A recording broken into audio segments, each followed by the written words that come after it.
खुदा की हिकमत और रहनुमाई के बगैर गुमराह हो सकते हैं। लिहाजा हमें अपनी कामयाबियों और ज़िंदगी के दिनों को खुदा की हिदायत की ताबे करना चाहिए।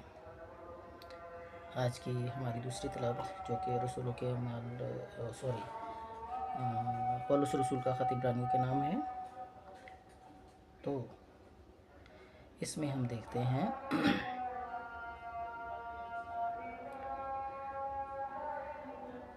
कि ये तिलावत हमें खुदा के कलाम की ताकत और असरात पर गौर करने का मौका फराहम करती है।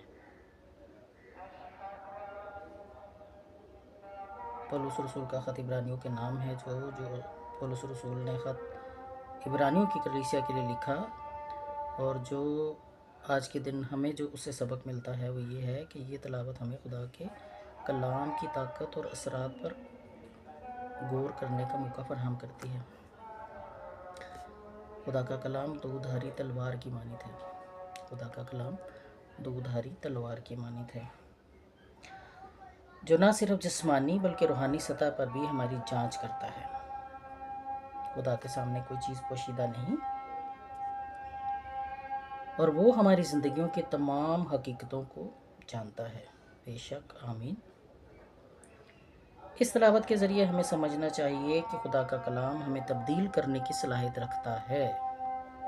आमीन। मैं चाहती हूँ कि हमारी कलीसिया का दिल तब्दील हो और वो पाक कलाम की तरफ आएँ। पाक कलाम को सिर्फ पढ़ना नहीं होता, लोगों का कॉन्सेप्ट बड़ा गलत है।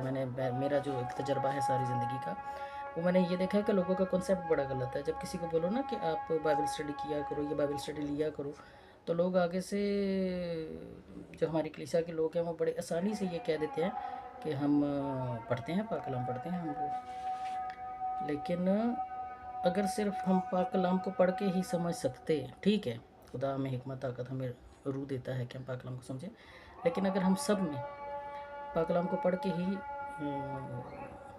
उसको समझने की सलाहियत होती, तो जो हमारी जो कैथलिक कलीसिया है उसने जो इदारे बनाए हैं, जो किताबें छापी हैं, जो कलाम के एक एक लफ्ज़ पे जो तफसीर की किताबें लिखी हुई हैं, तो जैसे ये आप ये मैं यहाँ बैठ के इसलिए बनाती हूँ कि लोगों को थोड़ी मोटिवेशन मिले कि यहाँ पे आपको तफसीर की ये जो 36 किताबें हैं ये भी मिलेंगी। इसके बाद आपको कैटिकिज़म की किताब, वेटिकन II की किताब, और बेशुमार किताबें हैं। और एक बहुत अच्छी है जो नौजवानों की जो बाइबल है, यूथ बाइबल है। तो एक्चुअली ये छोटी सी है, इंग्लिश की बुक है, जिसको जो हमारे मोहतरम बिशप ब्रियास रहमत हैं, उन्होंने उसको इंग्लिश से उर्दू में इसको ट्रांसलेशन की।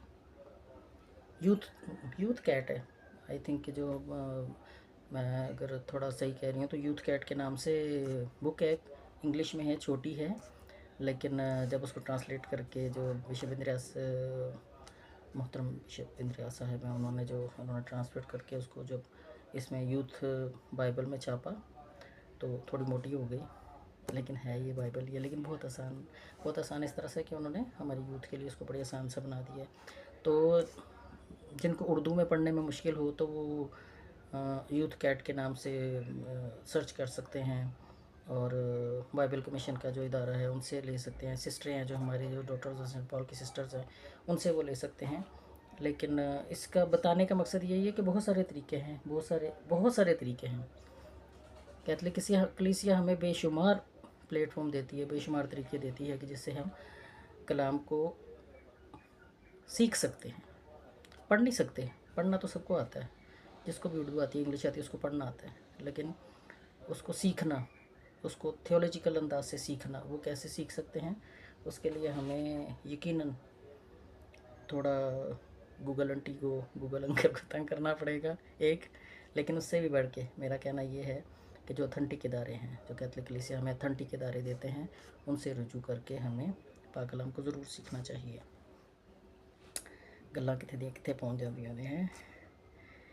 तो हम जो देख रहे थे दूसरी तिलावत,